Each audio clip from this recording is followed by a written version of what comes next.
आदिदैविक तापाचे लक्षण ग्रहदोषामुळे होणारे त्रास जन्मकुंडलीतील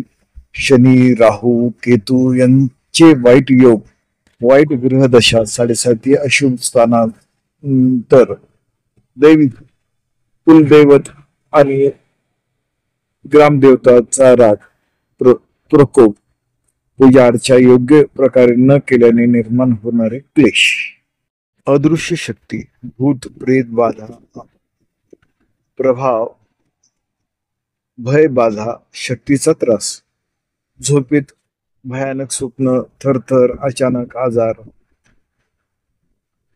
अचानक मानसिक अस्वस्थता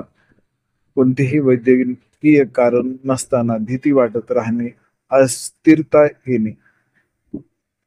प्रकृतीशी विसंगत गोष्टी घडणे पावसाळ्यात विजेचा प्रकोप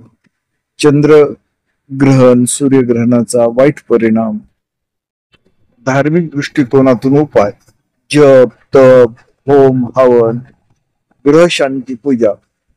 मंत्रोच्चार देवी देवतांची उपासना गुरु किंवा पंडितांचे मार्गदर्शन उदाहरण जर एखाद्याला कोणतेही वैद्यकीय कारण नसताना सतत त्रास होत असेल मन अकारण बैचेन असेल कुंडलीत राहू केतू किंवा शनीचा दोष असतील तर तो आधी दैविक तापाचा प्रकार समजला जातो